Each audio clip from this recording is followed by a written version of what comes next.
Bismillahirrahmanirrahim. Assalamualaikum and good morning everyone. So today topic we will go through cardiorespiratory fitness. When we discuss about cardiorespiratory fitness, we can refer to as CV endurance, which is cardiovascular fitness, and aerobic fitness. It is the same things. And point number two, the most important aspect of physical fitness is cardiorespiratory fitness. Why? Because any physical activity that we participate will involve cardiovascular fitness.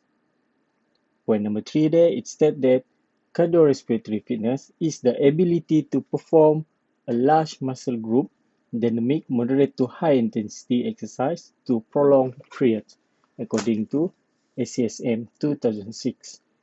In this point, it's that dynamic. What is meant by dynamic is repetitive movement. And the last point there is low level of cardiorespiratory fitness associated with point number one is increased risk of premature death of all cause, especially cardiovascular disease. What is cardiovascular disease? For example, heart attack, heart failure. And the last point there, lower level of habitual physical activity.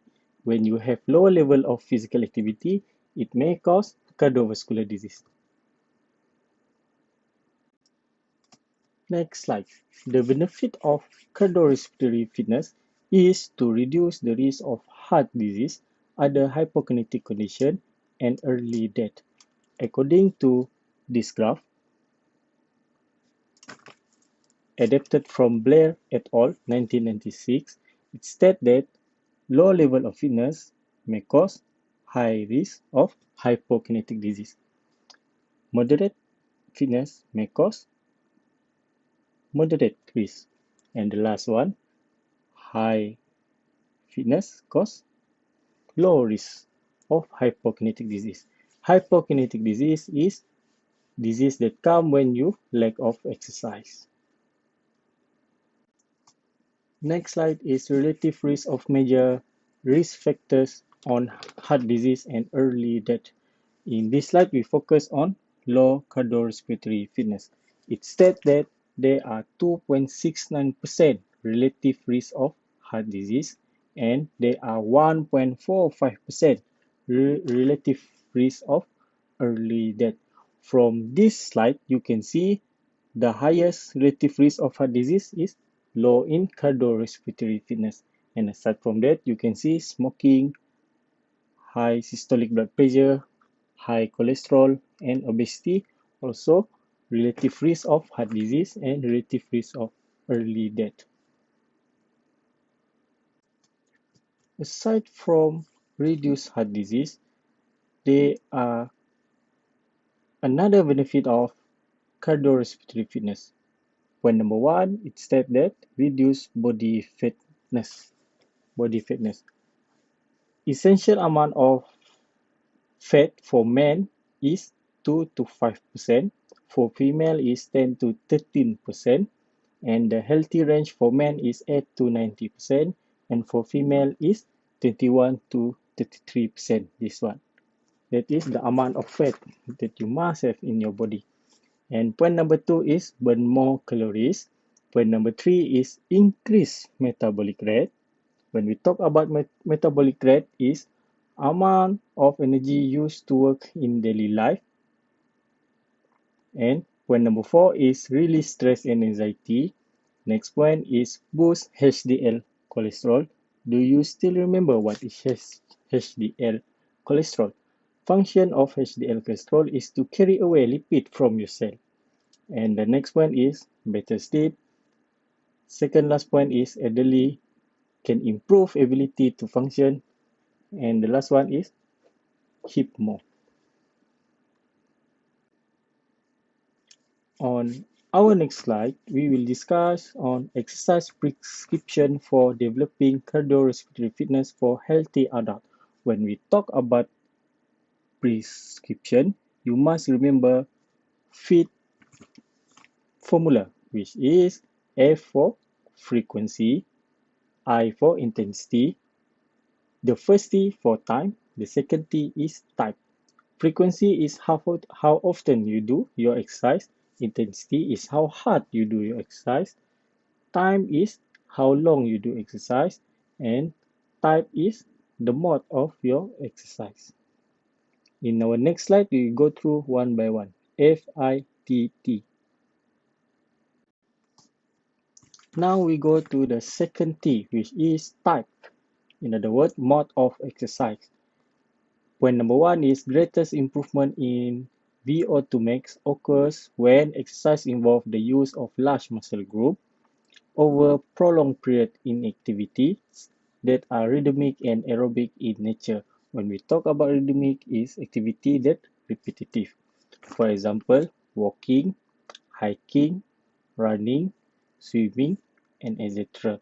And point number three is walking may be the activity of choice of many individuals because point number one, it is readily accessible, easy for you to access.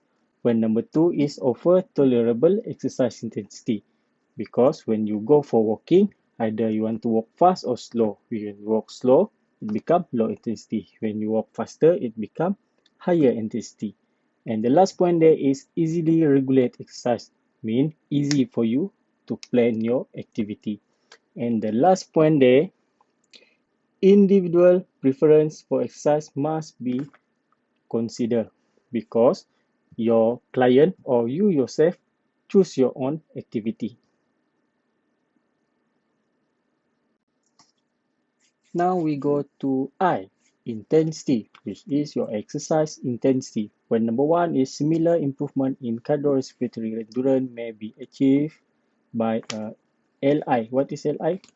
LI is low intensity of exercise, longer duration regimes, as with HI. HI is high intensity of exercise, shorter duration of program. But the second point there state that the risk of orthopedic injury may increase with high intensity regime according to ACSM 2006. Orthopedic, what is orthopedic injury? Orthopedic injury is deformities of your bone and your muscle. And the last point there, it said that program emphasizing moderate to vigorous exercise with longer duration are recommended for most individuals, according to Pollocks 1998, cited in ACSM 2006. According to ACSM, recommended 64 to 70% to 94% of heart rate maximum, or between 40 to 50% to 85% of heart rate reserve. Point number two state that low fitness level, the condition individual may increase in cardiorespiratory fitness with exercise intensity of only 40 to 49% of heart rate reserve, HRR, heart rate reserve, or 55 to 64% of heart rate maximum.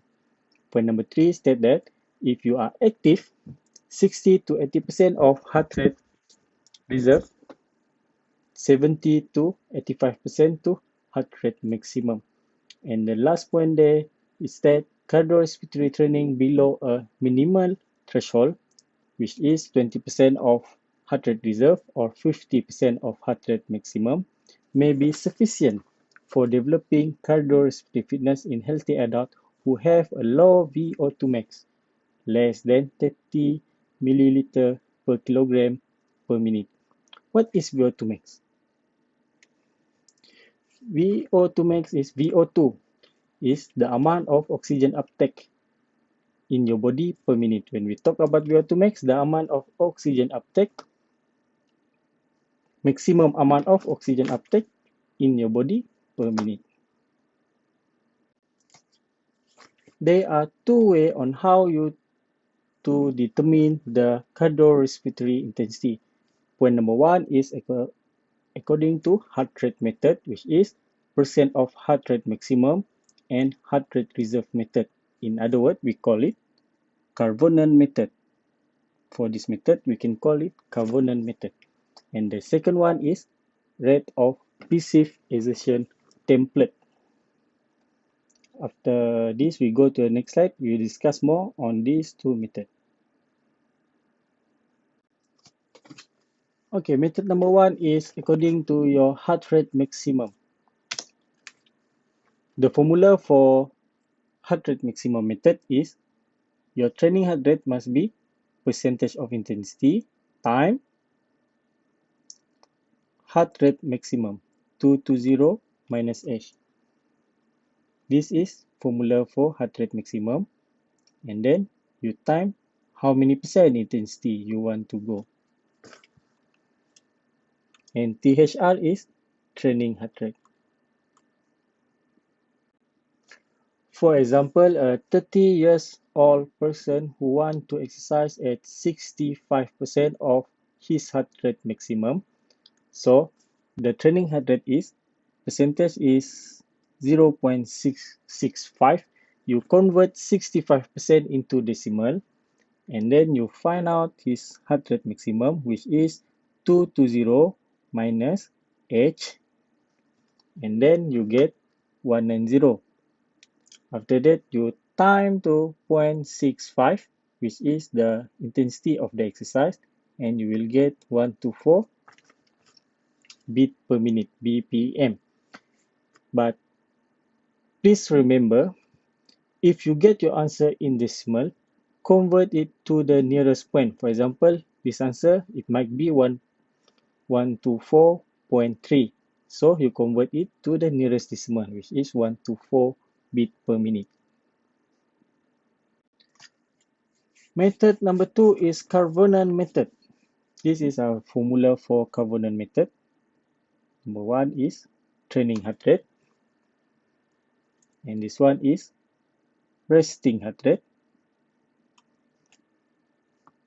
intensity of your exercise, and the last one is heart rate maximum. Okay, in the previous method, you already know what is training heart rate, intensity, and heart rate maximum. Now we talk about resting heart rate. What is resting heart rate? Resting heart rate is amount of your heart rate during your rest, usually during your sleep, or you just woke up from your sleep. For example, a 30 years old person with a resting heart rate of 60 beat per minute who want to exercise 65% of his heart rate maximum. Okay, we go one by one. Training heart rate, the end result. 60 is your resting heart rate. 0.65 is your intensity of your exercise. You convert into decimal. And then this is your heart rate maximum. And the last one is your resting heart rate. Okay, please understand which step you should go first. Okay, the first step, you minus your heart rate maximum first. That is your first step. After you get, you go through to the second point there. After that, you minus with your resting heart rate. Okay, and the third step is you time to your intensity. And the last one is you plus back with your resting heart rate. And then you will get 145 beat per minute. Please do it step by step.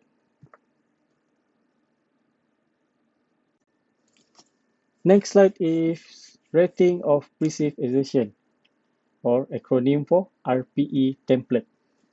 From here you can see the scale of your hardness, the intensity of your exercise. 20 is the maximal intensity and 6 is no exertion at all. Next slide is how you classify of your physical activity intensity according to those three methods that we learned just now. The first one is heart rate reserve method, which is Covenant method, and then according to heart rate maximum method, and the last one is RPE scale. You can classify it from very light until maximum. You can read by your own all this one. Okay. Now we go to the first T in fit principle, which is time, your exercise duration. SSM recommend 20 to 60 minutes of continuous or intermittent 10 minutes per session. This is 10 minutes per session. 10 minutes per session minimum. Aerobic activity accumulate throughout the day. It said that exercise at 77 to 90% of heart rate maximum or 60 to 80% of heart rate reserve for 20 to 30 minutes excluding warm up and cooling down enable most individuals to achieve health, fitness, and weight management. And then there are limited data on high intensity of short duration exercise. According to ACSM, it states that there are the risk of orthopedic injury, cardiovascular incident, and lower compliance are associated with high intensity regime. Now we go to F in fit principle, which is exercise frequency.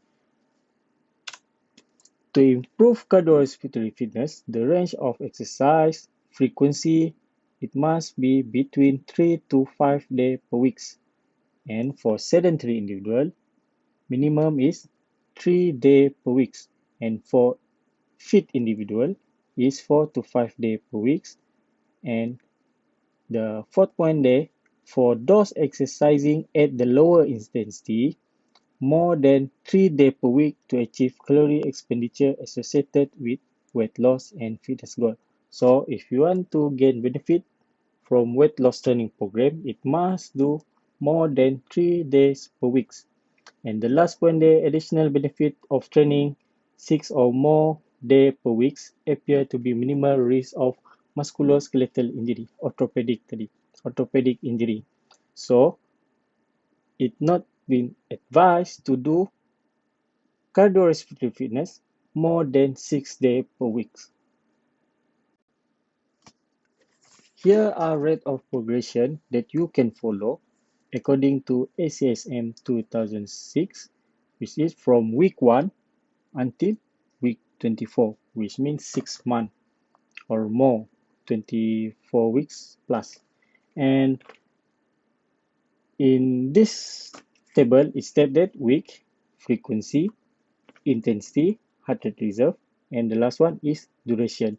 The most important, what you need to understand in this slide is the first thing you need to increase when we talk about progression in cardiovascular fitness is increase your duration.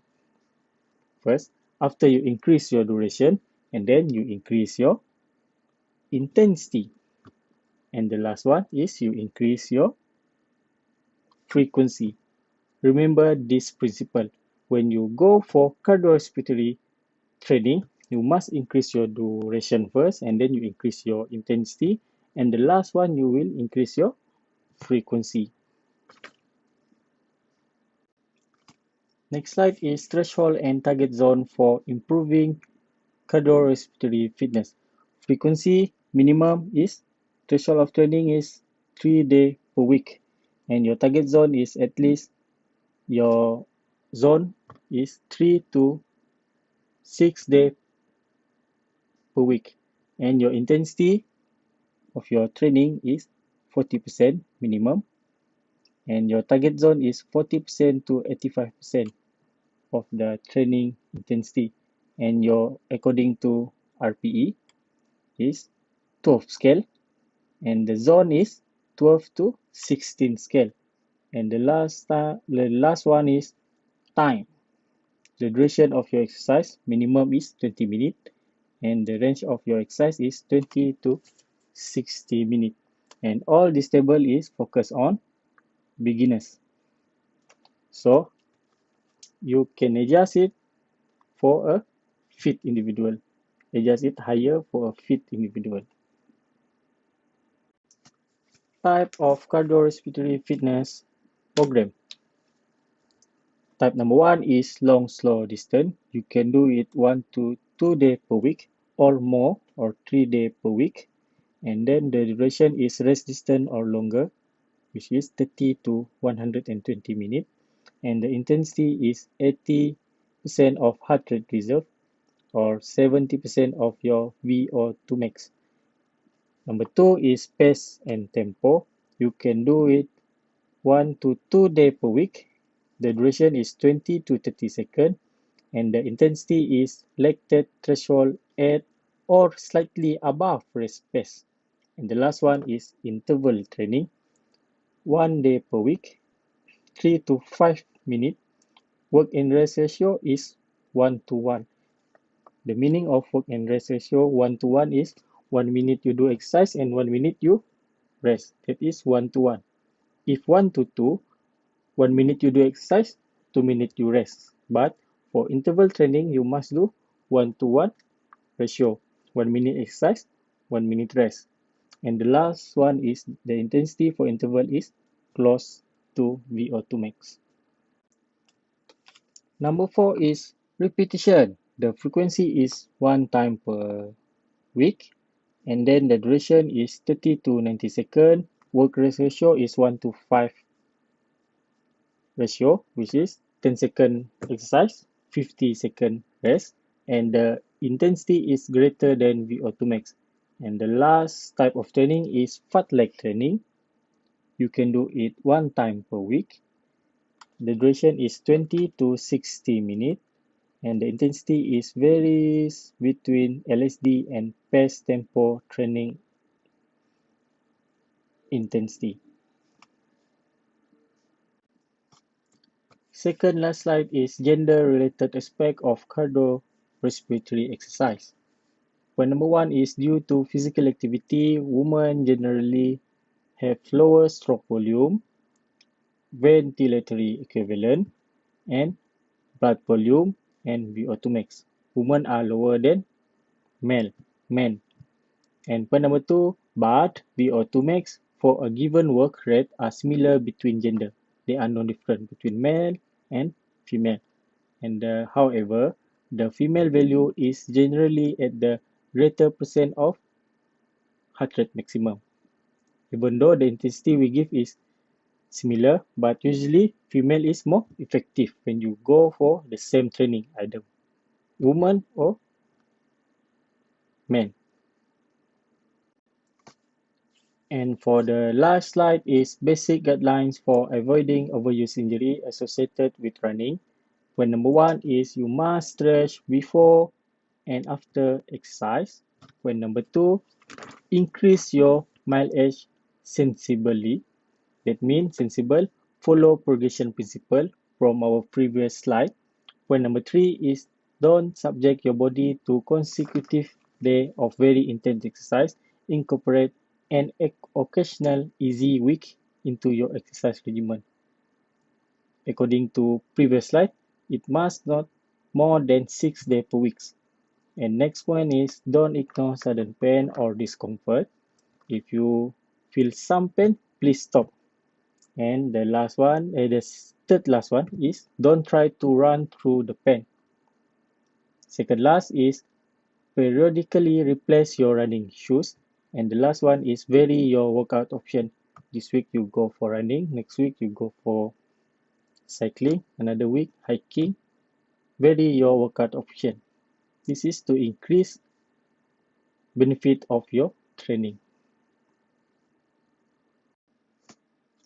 I think that's all for today class. So thank you for your attention. If you have any question about cardiorespiratory training exercise, you may ask me directly. You can PM me directly. Thank you.